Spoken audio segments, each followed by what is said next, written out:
안녕하세요. 저는 애 하나 있는 30대 지방에 살고 있는 돌싱녀입니다. 제 이혼 스토리를 말하면 주변 사람들이 모두 신의 한 수였다고 할 만큼 절묘한 타이밍이었기에 이렇게 글을 쓰게 됐어요. 저와 남편은 소개팅으로 만났습니다. 첫인상은 나쁘지 않았고 두 사람 사이에 공통점이 많았기에 더 잘 맞았던 건지도 모르겠네요. 그중 하나가 양가 아버님들이 일찍 돌아가셨다는 거예요. 그래서 서로의 집안을 소개할 때는 마음이 덜 불편했던 것도 사실이었어요. 친정 어머님은 남편이 박봉에 야근이 많은 직업이라는 걸 탐탁지 않게 생각했지만 단 한 가지, 주식을 하지 않는다는 점을 높이 샀습니다. 저희 아버지가 주식으로 다 잃고 건강까지 잃어 일찍 돌아가셨거든요. 그 탓에 일하며 어린 저를 키워야 했던 친정엄마는 주식 투자는 하지 않겠다고 꼭 약속해달라고 했어요. 남편은 그 당시만 해도 주식 같은 건 모르는 터라 걱정하지 말라며 호언장담을 하고 저희는 결혼식을 올렸습니다. 지방이라 집값은 그리 부담스럽지 않아 작은 평수의 아파트를 대출을 껴서 자가로 구입했습니다. 제 집이 있다는 것만으로도 벅찼던 우리는 조금 힘들겠지만 5년 안에 빚을 갚자고 생각하고 있었어요. 이때가 제 결혼 생활 중 가장 기쁘고 행복했던 시절이 아닌가 싶어요. 집에 들어갈 벽지, 바닥재, 싱크대며 인테리어를 고민하면서 즐거운 시간을 보냈죠. 그렇지만 하지 말라고 하면 더 하고 싶은 게 사람 마음인가 봐요. 결혼한 지 얼마 지나지 않아 남편이 가상화폐에 빠지게 됐다는 걸 알게 됐거든요. 집 대출금이 빠져나가야 할 날짜에 집 대출금이 빠져나가지 않았더라고요. 남편 월급이 생활비 통장으로 들어와서는 거의 대부분이 다시 남편 명의의 다른 은행으로 들어갔더라고요. 이상하다 싶어 남편이 퇴근할 때까지 기다렸어요. 자기, 집 대출금이 빠져나가지 않았던데 어떻게 된 거야? 월급이 들어왔다가 거의 대부분이 다른 은행으로 빠져나갔던데 혹시 뭐 쓸데있는 거야? 일단 급해서 내 돈으로 넣어두긴 했는데 진짜 무슨 일 있는 건 아니지? 어? 아, 그거? 사실 이번 월급으로 비트코인 샀거든. 요새 다들 하잖아. 직원이 하고 있길래 나도 한번 투자해봤어. 뭐? 자기가 비트코인에 투자를 해? 당신 제대로 알고나 가상화폐 투자하는 거야? 생각보다 위험해. 남들 한다고 따라해서 되는 게 아니라고. 괜찮아. 가상화폐는 넣어두면 무조건 오르게 돼 있어. 이번에 좋은 정보가 들어왔거든. 다음 달 정도쯤에는 거의 20%는 오른다고 하더라고. 그러면 우리 그걸로 여행이나 갈까? 여행? 자기야, 나는 그 돈 필요 없어. 지금 넣은 건 조금 손해보더라도 다 빼. 그냥 우리 돈만 벌어서도 살 만큼은 살아. 지금까지도 괜찮았잖아. 그리고 자기 우리 엄마랑 약속했잖아. 주식 같은 건 안 하기로. 엄밀히 따지면 비트코인이 주식은 아니잖아. 그리고 이 정도는 다들 해. 솔직히 말해서 나 같은 박봉, 우리 같은 서민들이 개미처럼 부지런히 일해봐야 돈 버는 족족 나갈 뿐이잖아. 이런 수단이 아니면 우리는 늙어서도 이렇게 살고 있겠지. 우리 아이와 당신을 위해서도 나는 돈 벌고 싶어. 그리고 나는 그렇게 심하게 하는 편도 아니고. 이제야 말하는 거지만 나 좀 벌기도 했거든. 그러니까 걱정하지 마. 아니, 비트코인도 주식이랑 비슷한 거지. 주식보다 더 위험성이 높은 거 나도 알고 있거든. 그리고 정직하게 돈 버는 건 나쁜 게 아니야. 주식 좋지. 자기가 그만큼 주식을 잘 안다면. 그런데 주식도 아닌 가상화폐야. 전문가들도 위험하다고 하는 걸 굳이 당신이 시작해야겠어? 그리고 중요한 건 주식이냐 비트코인이냐 그게 아니야. 나는 주식이 싫어. 우리 엄마도 싫어하고. 결혼할 때 자기는 약속까지 했고. 제 행동이 과민한 반응이라고 생각했는지 남편의 표정이 나빠지더라고요. 하지만 저는 저대로 필사적이었어요. 물론 용돈벌이는 할 수 있을 거라고 생각해요. 남편이 100만원, 200만원 정도였다면 저도 그냥 눈 감아줬을지도 모르지만 이미 한 달의 월급 전체를 거기에 들이붓는다는 건 그 맛을 보고 중독이 시작됐다는 거와 같았거든요. 그렇지만 제 마음을 그 사람은 몰라주더라고요. 자기야, 이러면 우리만 뒤떨어져. 다들 영끌에서 비트코인 하는데 우리만 안 하면 우리만 손해보는 거야. 나처럼 월급 얼마 못 버는 사람도 충분히 대박칠 가능성 있다니까. 정신 차려. 그게 그렇게 쉬운 일이야? 그리고 내가 싫다잖아. 나는 그렇게 돈 버는 거 싫어. 솔직한 말로 10,000원짜리 한 장도 주식에 쓰고 싶지는 않아. 그냥 일한 만큼 돈 벌면 우리도 괜찮게 살 수 있어. 일한 만큼 돈 벌면 나가는 게 반이야. 그리고 우리 애도 태어났는데 애를 위해서라도 더 돈을 벌어야지. 언제까지고 이렇게 소처럼 일만 하면서 남들 눈치 보면서 살아. 가상화폐로 돈 벌어서 떵떵거리며 살아야지. 그렇게 쉽게 돈 벌 생각을 하는 게 문제라는 거야. 정직하게 번 돈은 거짓말을 안 해. 그치만 주식이나 가상화폐는 달라. 모르는 사람들에게는 거의 늪이나 마찬가지라고. 그리고 자기는 몰라. 돈이 사람을 어떻게 집어삼키는지. 우리 친정집에서 있었던 일 내가 이야기해줬잖아. 그걸 듣고도 투자를 하고 싶어? 나하고 장인어른하고는 다르지. 나는 확실한 정보가 있다니까.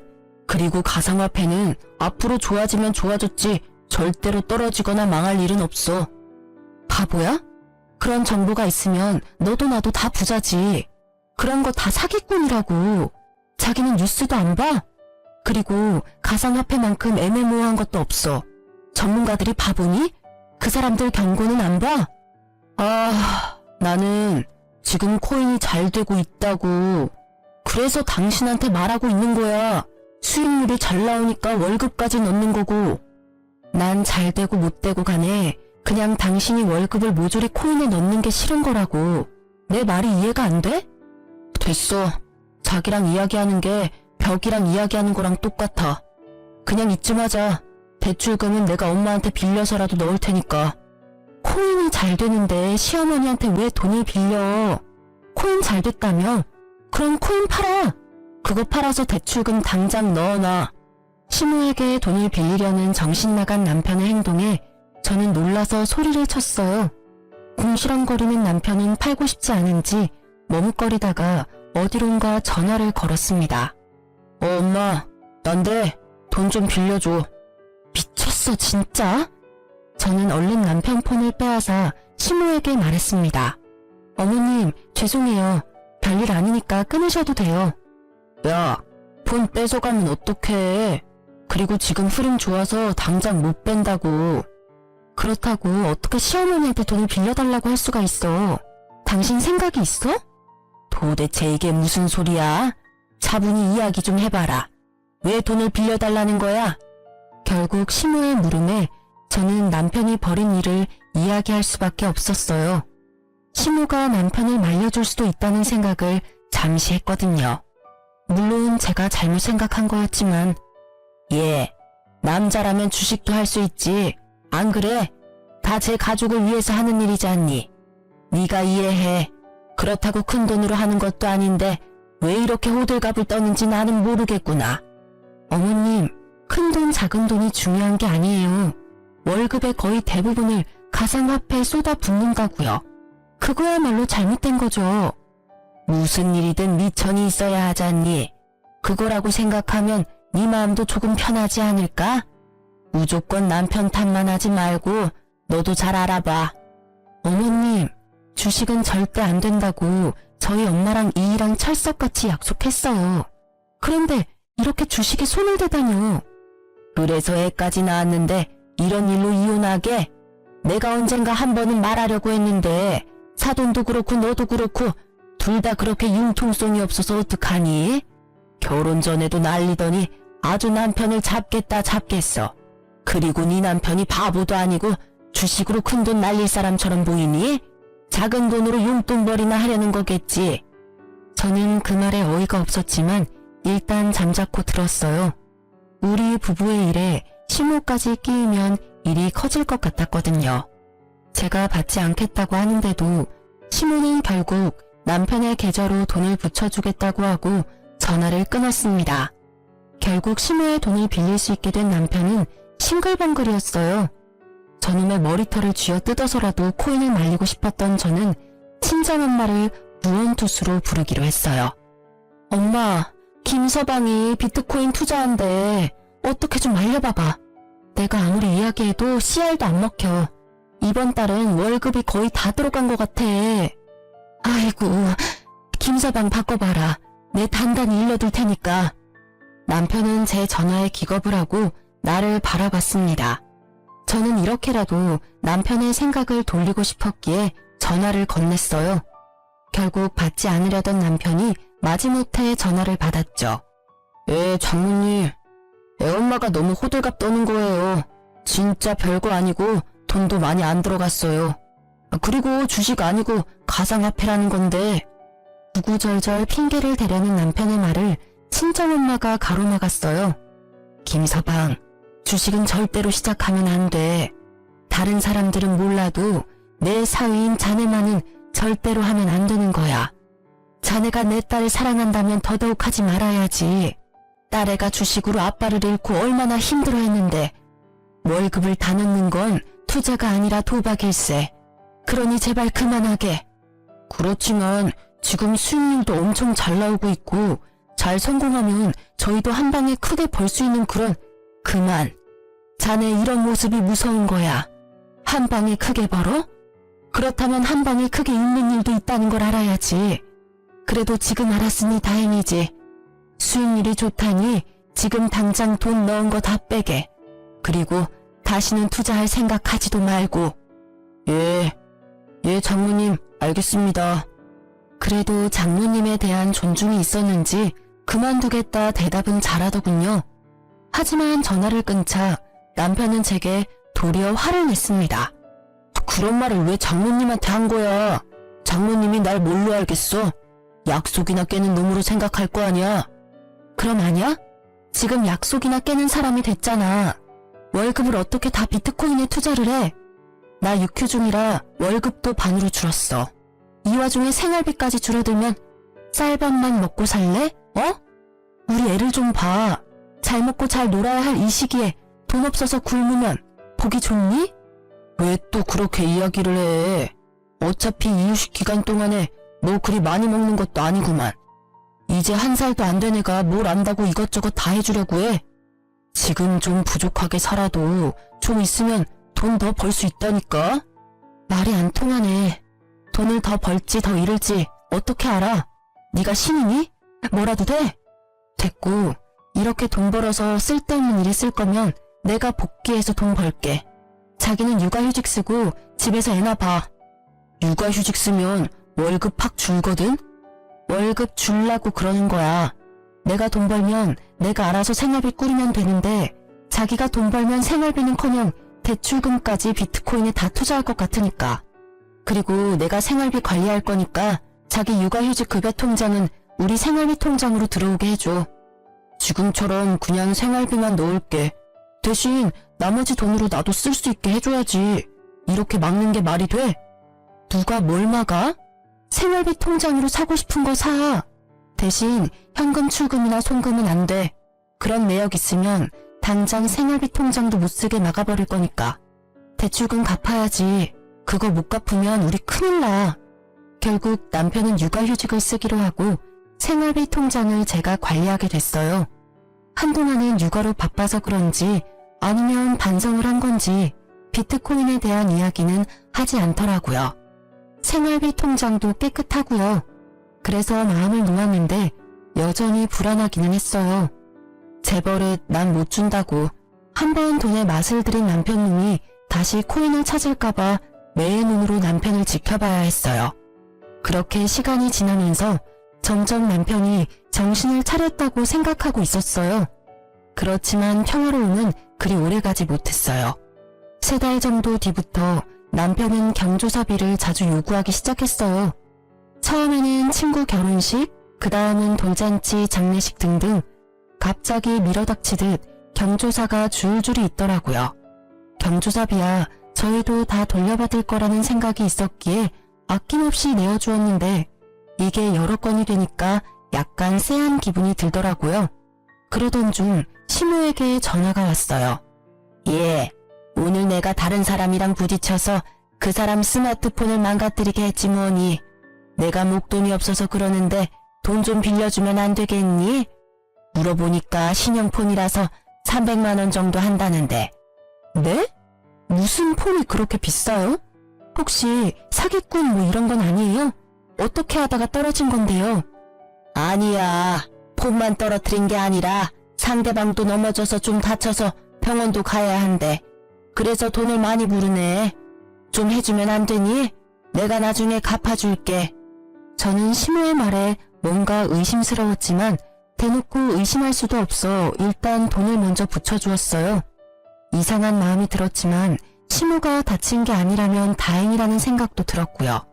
그리고 그날 저녁 남편이 애를 씻기러 들어가고 저는 식탁에 앉아서 밥을 먹으려는데 남편 폰이 울리더라고요. 대출금 상환 문자가 왔는데 발신인 번호가 제가 아는 은행 번호가 아니더라고요. 우리 집 대출금이 나가는 금융기관이 아니라 제2금융권이었어요. 처음에는 이게 무슨 대출금인지 몰라서 했는데 곧 그 문자에 제 머릿속이 분노로 가득 찼어요. 몰래 받은 대출금. 그 대출금이 생활비 통장으로 들어오지 않았다는 건 저 몰래 대출을 받아서 가상화폐를 한 것이 틀림없어 보였거든요. 저는 분노로 머리가 터질 것 같은 기분으로 욕실 문을 두드리며 남편을 불러냈어요. 야, 당장 나와봐. 갑자기 또 왜 이래? 야라니. 집에서 애 보느라 고생하는 남편한테 야가 뭐야? 그리고 애가 놀라 당신 목소리에. 됐고, 이 문자 뭔데? 대출금 상환 문자. 이게 뭐야? 내가 모르는 제2금융권인데 이 돈 어디로 갔어? 생활비 통장에 안 들어왔는데 이거 뭐 하는데 빌린 돈인데. 뭐? 이거 그게. 남편은 눈에 띄게 당황하더라고요. 그럴 수밖에 없겠죠. 서툴게도 제가 그 문자를 볼 수 있다는 생각조차 못한 것처럼 보였으니까요. 돈 어디다가 썼어? 바른 대로 말해라. 거짓말하면 나 진짜 당신 금융기록 다 뒤져서라도 찾아낼 거야. 그때는 이렇게 안 넘어갈 테니까. 설마 또 코인은 아니지? 수긍하는 제 말에 남편의 눈이 제 얼굴을 피하더군요. 딱 보니 감이 왔어요. 가상화폐에 또 넣었구나 싶었죠. 너 비트코인을 대출까지 받아서 하는 거야? 조용하다 했더니 뒤에서 아주 호박씨를 깠네. 나랑 엄마 속이고 또다시 손을 댔어? 그래, 대출금이 총 얼마야? 그게 얼마 안 돼. 진짜로 코인 잘 되면 곧 다 갚을 거야. 그래서 얼마나 빌렸냐고. 5천만 원 정도. 신용대출이랑 차 담보 대출이랑. 뭐? 5천? 미쳐도 아주 단단히 미쳤어. 코인이라는 도박에 완전히 맛이 갔네. 말해봐. 비트코인 망했지? 네가 코인이 잘 됐으면 돈을 빌릴 턱이 없어. 뭐가 지금 안 풀리니까 돈을 빌렸을 거 아니야. 아니야. 처음에는 수익률이 좋았는데 요새 좀 나빠지고. 근데 그게 원래 나빴다 좋았다 하는 거라 좀 놔두면 또 오를 거야. 그게 오를지 안 오를지 자기가 어떻게 아는데. 수익이 안 오르면 거기서 멈추면 될 일이지. 왜 돈을 빌려서까지 코인을 해? 내가 이 상황을 이해 못하는 내가 이상한 놈이야? 아니면 이 상황에도 돈을 빌리는 네가 이상한 놈이야? 대답 좀 해봐. 자기야, 제발 진정해. 이거 이번에는 진짜 확실한 정보라서 절대 오를 거야. 이번에 수익률이 진짜 대단하다더라고. 조금만 더 버티면 돼. 나 코치해주는 사람이 좀만 버티면 된다고 했거든. 아니, 난 못해. 그리고 너한테 코치해준다는 사람들이며 확실한 정보들이며 설마 카톡 주식 리딩방 뭐 이런 데서 얻는 거야? 설마 거기에다가도 돈 낸 건 아니지? 정보를 어떻게 공짜로 얻을 수가 있어. 그 정도 확실한 정보면 돈을 좀 내서라도 받아야지. 그 사람들 수익률 보면 당신도 놀랄 거야. 진짜 소액으로 지금 거의 억대 돈을 벌었는데 다들 통장으로 증명하고 난리라니까. 뻔뻔한 건지 멍청한 건지 분간이 안 되는 남편의 말과 행동에 결국 저는 터져버리고 말았습니다. 야, 정신 안 차릴래? 그 사람들 다 사기꾼이라고 했지. 소액으로 억대 돈을 벌어. 그거 다 다른 사람들 등쳐먹고 받아낸 돈이라고. 네가 바보야? 등신이야? 어떻게 그런 사기꾼들한테 낚여서 몰래 대출까지 받냐고. 사기꾼 아니라고. 그 방에 있는 사람들 중에 나보다 먼저 들어온 사람들 다 돈 벌었어. 다들 통장 증명하고 난리 났다니까. 그거 다 바람잡이들이잖아. 됐어. 다 됐으니까 마지막 경고야. 다 제자리로 돌려놔. 나는 일단 지금 너한테 실망했고 네가 코인 중독이라고 생각해. 이 결혼 생활을 잘해나갈 자신이 없어졌으니까 네가 결단 내려. 이거 다 제자리로 돌리고 원래 살던 것처럼 우리끼리 소박하게 살 건지 아니면 처자식 담보로 대박 노리면서 한탕주의 할 건지. 제 말에 대답을 하지 않고 입을 꾹 다문 남편의 고집이 느껴져서 저는 실망과 함께 체념의 마음을 안게 됐어요. 며칠 동안 말도 하지 않고 있던 우리 부부의 일을 어떻게든 해결하기 위해 저는 남편과 함께 시무를 찾아가기로 했어요. 남편이 대출까지 해서 코인을 한다는 걸 알면 시무가 말려줄 거라고 생각했거든요. 부모라면 말려주겠지. 그렇게 생각했는데 저의 그 생각 자체가 다 부질없는 짓이었지만요. 어머님, 저 이대로는 못 살겠어요. 이 사람 대출까지 받아서 비트코인 하고 있어요. 제발 좀 말려주세요. 예? 그게 왜 잘못된 거니? 나는 도리어 네가 더 이해가 안 가. 저번에도 말했지만 다 가족 잘 되라고 남편이 하는 일인데 너는 아내가 돼서 남편이 하는 일을 도와주지는 못할 망정 하는 일마다 망치고 있으면 어떡해? 대출 받아서 코인을 하는 게 뭐가 그렇게 잘못된 거야? 제대로 벌고 있고 원금만 가지고 있으면 큰 문제 없는 거 아니니? 어머니, 모르시는 말씀이세요. 주식이나 투자는 남는 돈으로 하는 거예요. 이렇게 있는 돈 없는 돈 다 끌어모아서 하는 건 중독이나 마찬가지라고요. 남의 돈, 공짜 돈 버는 게 얼마나 힘들고 무서운 일인지 모르세요? 다들 그렇게 벌고 있잖니. 그리고 위험하다는 걸 알고 있으니 전문가들하고 같이 하는 거겠지. 내가 해보니까 그게 도박이 아니라 건전한 주식이던데. 설마 어머님도 코인 하시는 거예요? 그래, 권유로 해봤는데 생각보다 벌이가 쏠쏠하더구나. 너희가 나한테 주는 용돈보다 더 벌어. 빼지 않고 계속 넣어놓고 있는 중이야. 이런 좋은 걸 넌 왜 안 하고 남편 탓만 하는 거니? 눈앞이 캄캄해지는 시모의 말에 불현듯 그때의 전화가 떠올랐어요. 모르는 사람과 부딪혀서 돈을 달라고 했던 시모. 그게 설마 거짓말이라면 혹시 저번에 사고 나서 돈 받아가신 것도 코인에 넣으신 건 아니죠? 지금 와서 숨길 것도 없지. 그래, 그 돈도 코인에 넣었어. 네가 돈을 틀어주고 안 주니까 좋은 시기 다 놓쳐버렸지 않니? 그 돈 어차피 곧 다 벌 거야. 내가 2배로 돌려줄 테니 걱정 말거라. 미쳤어. 둘 다 정신이 있는 거예요? 그거 중독이에요. 제발 정신 좀 차리세요. 어머님, 혹시라도 이 사람 말 듣고 시작하신 거면 제발 다 정리하세요. 돈을 빌려서 투자를 하는 건 투자가 아니라 도박이라고요. 왜 다들 그런 생각은 안 하시는 거예요? 저는 마지막까지 시모와 남편을 설득하기 위해 애썼지만 가상화폐에 미친 두 사람의 귀에는 전혀 들리지 않는 듯 했습니다. 그만해. 우리가 하고 싶다는데 왜 당신이 난리야? 나한테 그러는 건 그렇다 쳐. 그런데 우리 엄마한테까지 이러는 건 좀 심하지 않아? 솔직한 말로 우리가 너한테 무슨 피해를 그렇게 줬는데 대출금 못 갚은 거? 그거 엄마한테 빌려서 넣었고 지금 내가 받은 육아휴직 급여도 다 당신한테 들어가잖아. 나는 아무것도 못하게 하면서 뭐가 그렇게 당당해. 이럴 거면 차라리 이혼해. 갈라서면 될 거 아니야. 웃기지도 않아. 그 말을 네 입에서 들을 줄은 상상도 못했는데 그래, 하자 이혼.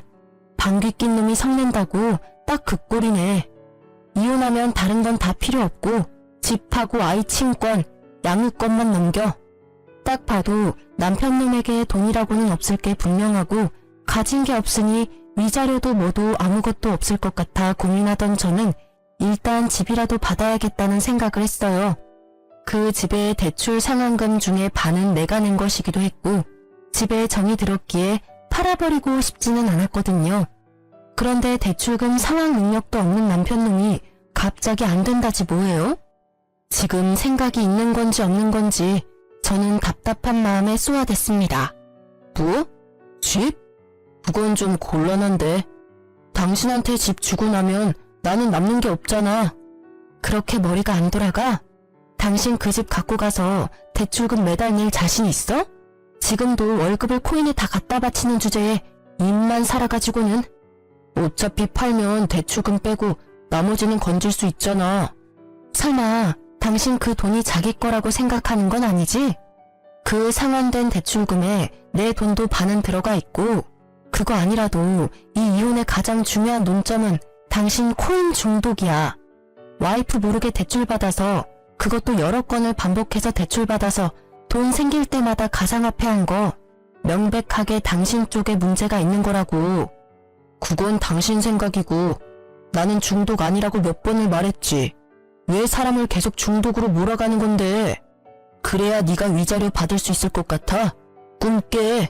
나는 아무것도 너한테 못 줘. 아니라고 생각하는 당신 머릿속에 꽃받친 거겠지? 그 쓸모없는 머리는 단순한 계산도 못하는 거야? 이런 가상화폐 중독은 친권과 양육권도 못 가져가. 합의가 아니라 소송하고 싶으면 해도 돼. 난 자신 있고 소송으로 가면 내가 받을 돈 더 많아질 거 예상하니까. 그래도 안 돼. 그 집 놔두면 집값 더 올라갈 건데. 그래? 그러면 네가 돈으로 해결해보면 되겠네. 나한테 돈이 어디 있다고 계속 돈 타령이야? 비트코인 팔면 되잖아.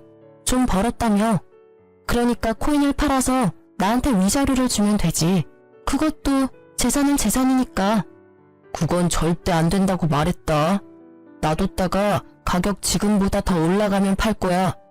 그러면 무슨 돈으로 나한테 위자료 줄 건데? 퇴직금이라도 중간 정산할 거야? 퇴직금 이야기에 신호가 갑자기 우리 이야기에 끼어들었습니다. 예, 집은 언제 팔릴지 몰라. 그리고 집값은 어떻게 될지도 모르고. 팔아봐야 은행 대출 다시 돌려주고 나면 얼마 안 될 건데 그냥 집 줘버리고 합의 이혼해. 그게 속 편하겠다. 아이의 친권과 양육권에 대해서는 입도 뻥끗 안 하는 두 사람의 모습이 너무도 가증스러워 치가 떨릴 지경이었어요. 어떻게 지 새끼 지 손주 생각은 하나도 안 하고 그저 돈. 이미 이때는 있던 정도 다 떨어졌어요. 그리고 퇴직금에 눈을 빛내는 두 사람을 보아하니 그걸 빼서 코인 투자할 것 같다는 생각이 들었습니다. 결국 합의 이혼하게 된 저는 이후 절차에 따라 집을 제 명의로 바꾸었어요.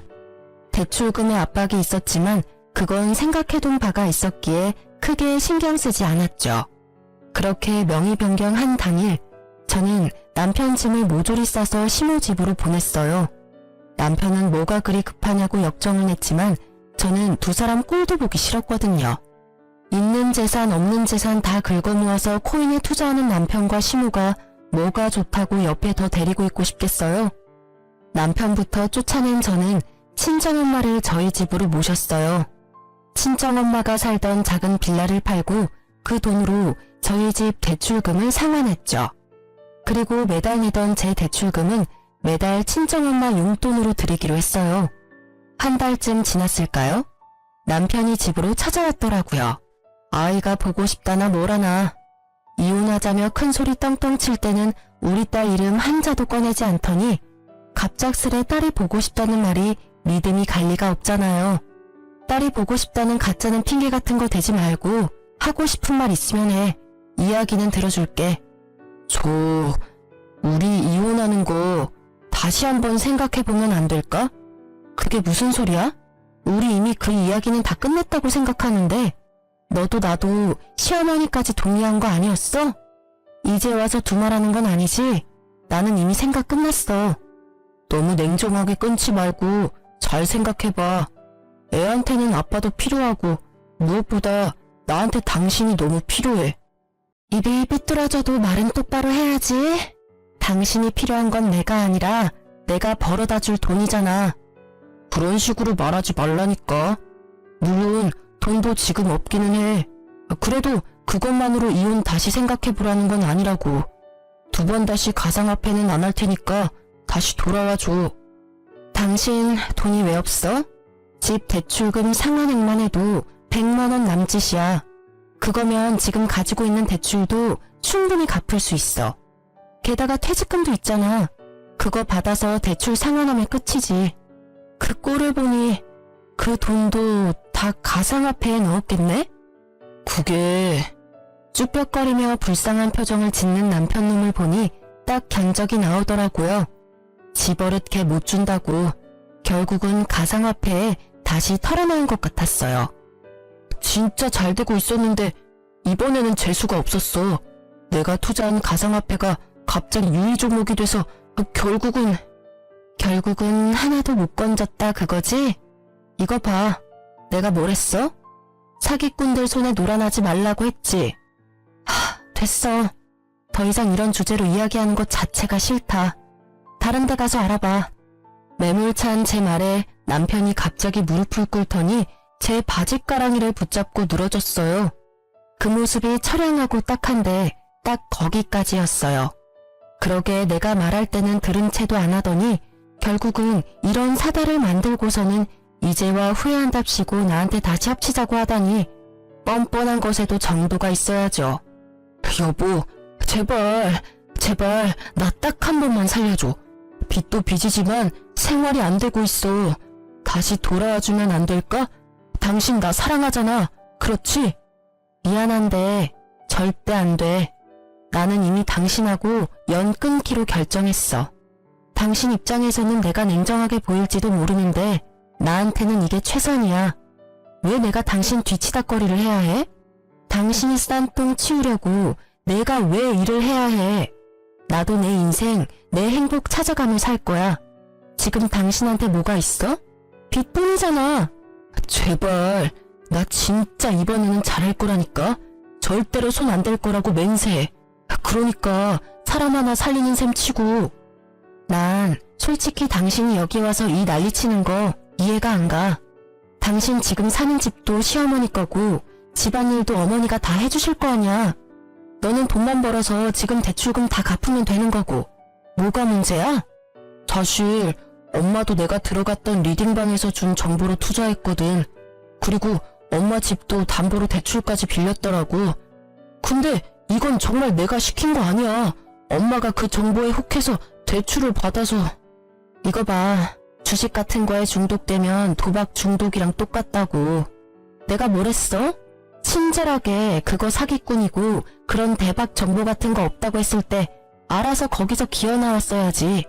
그저 한탕할 생각에 붙잡고 있으니 휴지 쪼가리 돼서 쪽박 찼잖아. 퇴직금은? 설마 당신 퇴직금도 거기 넣은 건 아니지? 퇴직금도 넣었어. 그치만 진짜로 다음번에는 안 그럴 자신 있어. 그때 상한가에 제대로 팔기만 했어도 이러고 있지는 않을 거라고. 너한테는 내가 입 밖으로 내는 말도 아까워. 다음번? 다음번에도 또 할 거면서 나한테는 다시는 손 안 댈 거라고? 에라이 나쁜 새끼야. 그래놓고 우리 아이 생각하라고? 아주 지랄을 해라, 어? 당신은 반성 같은 거 할 생각도 없고 하고 싶지도 않잖아. 어디서 거짓말을 하고 난리야. 아니야.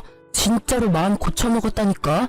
엄마랑 나 지금 생활비도 없어서 공과금 낼 돈도 없어. 그러니까 제발 우리 이혼 다시 생각해보자. 지금 장모님이랑 같이 살고 있는 것 같은데 다 같이 살면 되잖아. 우리 엄마는 당신 꼴도 보기 싫대. 엄마 충고도 무시하고 이런 짓을 벌인 주제에. 그래, 가상화폐 할 때는 우리 엄마 생각이나 했겠니? 아쉬우니까 와서 이러는 거 다 알아. 그리고 경고하는데 당신은 나한테 돈 빌리러 오면 안 되는 사람이야. 양육비 한 번이라도 못 받으면 지구 끝까지 쫓아가서 받아낼 거니까.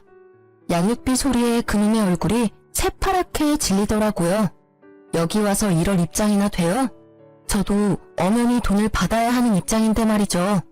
내가 양육비를 받기 위해 충고해주는데 저녁에 일 마치고 투잡을 뛰면서 돈 마련하던지 해.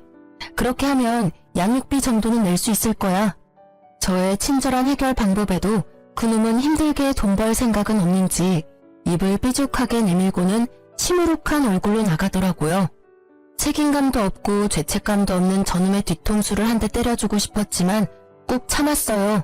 그래, 빠져나온 게 다행이라고 저를 다독이면서 말이죠. 그렇게 저희는 완전히 남이 되었습니다. 그때 그 개운함이란 잘못했으면 그놈의 부채를 저도 같이 떠안을 뻔했잖아요. 일을 저지른 사람이 그 일을 책임지고 해결하는 게 맞잖아요. 그 뒤로 들려온 소식도 그렇게 좋은 소식은 없었어요.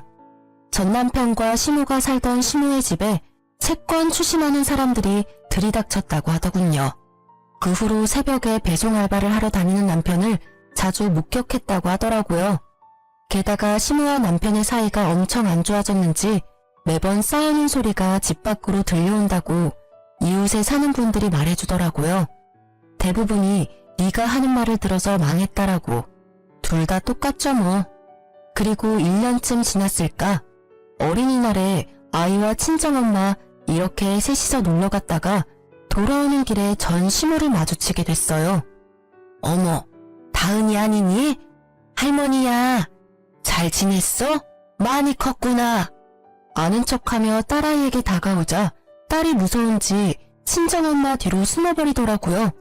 저희 엄마도 그런 아이를 보호하듯 뒤로 보냈어요. 전 시모의 몰골은 예전과 너무 달랐어요. 항상 멋쟁이처럼 꾸미고 다니던 옷이며 머리며 전부 어딜 갔는지 지금은 완전히 시골 할머니가 다 됐더라고요. 안녕하세요. 잘 지내셨어요? 잘 지냈겠니? 네가 남편 버리고 가는 바람에 나도 낙동강 오리알 신세 됐잖니. 이 나이에 일하고 다니는 노인이 어디 있어? 너 재결합하자고 찾아간 남편 무시했다며. 그러는 거 아니다. 걔도 엄연히 다은이 아빠야. 어떻게 생겨먹은 애가 아빠한테서 애를 떼어놔? 냉정하기도 하지. 그런 엄마 밑에서 클 내 손주가 걱정이 돼서 요새는 밤에 잠도 안 온단다. 네, 저 냉정해요. 그런데 말은 똑바로 하셔야죠. 제가 남편을 버린 게 아니라 남편이 저를 버린 거죠. 먼저 이혼 이야기 꺼낸 건 그 사람이니까요. 그리고 어느 엄마가 주식에 중독된 아빠를 네 아빠라고 당당하게 보여줄 수 있겠어요? 혹시라도 나중에 우리 다은이가 아빠처럼 주식에 빠지지 않는다는 보장은 없잖아요. 제가 할 수 있는 건 그런 나쁜 사람들에게서 애를 떼어놓는 거예요. 그 1순위가 다은이 아빠랑 다은이 할머님이시죠. 아빠면 아빠답게, 할머니면 할머니답게 지냈으면 이럴 일도 없었을 텐데 제가 그렇게 하지 말라고 했는데 사기꾼한테 놀아나서는. 나쁜 사람들? 너 지금 날 나쁜 사람이라고 한 거니? 세상에, 어느 며느리가 시어머니를 그렇게 불러?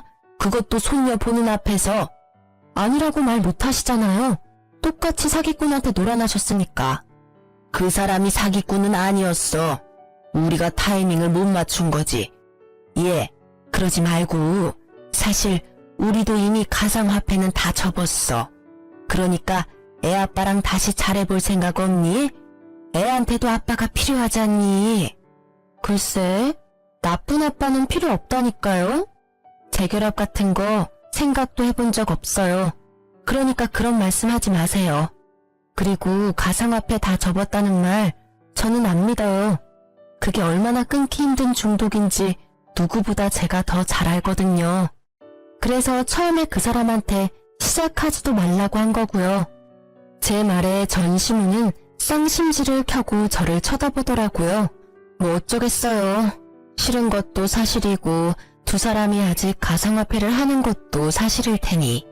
그게 아니었으면 제 말에 반박하셨겠지만 아무 말도 못하고 쳐다만 보고 있었거든요. 그래도 이렇게 마주친 것도 인연인데 저희가 집까지는 모셔다 드릴게요. 집은 이제 여기 없어. 집 옮겼다. 집이 경매에 넘어가서 결국 원룸에 월세 주고 들어가서 지내고 있어. 망할 놈의 새끼. 왜 나한테 가상화폐 같은 걸 알려줘서는 이런 꼴을 보게 만들어? 아들이 아니라 왼수지. 나는 정말로 조금만 할 생각이었는데 무조건 뜬다고 돈 박박 긁어 넣으라고 해서 집 담보 대출만 아니었으면 그래도 괜찮았을 텐데 나쁜 놈. 시모는 결국 화가 치밀어 오른 건지 전 남편의 욕을 마구 해댔어요. 그렇겠죠. 아들이 권해서 시작했고 아들 때문에 망했으니 욕할 곳이라고는 거기밖에 없을 거예요. 그런데 어차피 선택은 자기가 한 거 아닌가요?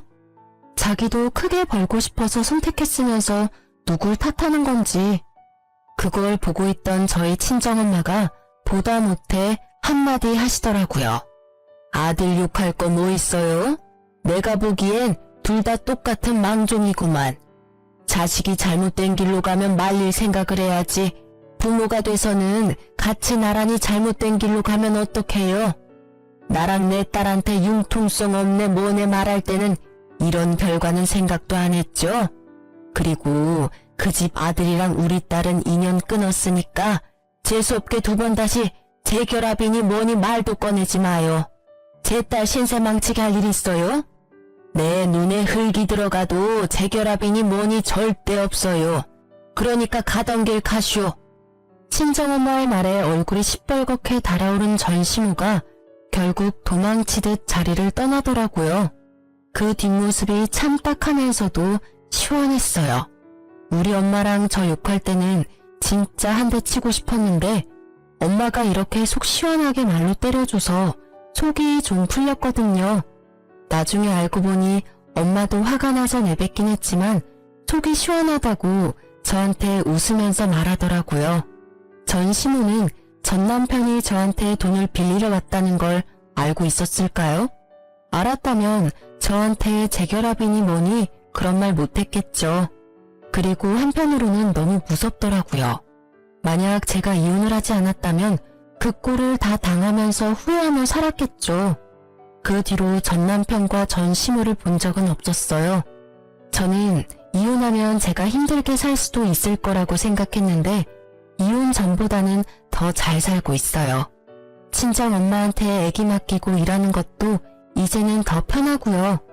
덕분인지 승진도 하고 솔직히 지금 돈에 쪼들리지는 않아요. 그럼에도 내 아이를 위한 양육비는 꼬박꼬박 받아내고 있어요. 내 아이 앞길에 조금이라도 도움이 된다면 꼭 받아내는 게 맞는 일이죠. 전 남편이 보내는 양육비는 매달 들쭉날쭉이지만 일단 보내고 있다는 것만으로도 다행으로 생각해요. 그나마 완전 탕진은 아닌 모양이라고 생각하며 한시름 놓죠. 제가 이혼 과정 중에 가장 잘한 일은 대출금을 떠안고 집을 받아온 거라고 생각해요. 처음에는 돈을 받아오지 않아서 큰일이라도 생기면 어쩌나 싶었는데 집값도 조금 올랐고 친정엄마 덕분에 대출금도 사라져서 실보단 득이 더 많거든요. 인생의 타이밍이라는 게 얼마나 중요한지 이번에 이혼을 하면서 깨달았어요. 전 시모와 전 남편의 망한 꼴을 보니 제가 그때 빨리 탈출한 것이 신의 한 수였다는 걸 알게 됐거든요. 만약 조금이라도 늦었다면 저까지 그 빚더미에서 벗어나지 못했을지도 몰라요. 사연 글을 쓰다 보니 정말 절체절명의 순간이었다는 걸 다시 한번 실감하게 되네요. 이렇게 긴 글을 읽어주셔서 감사합니다.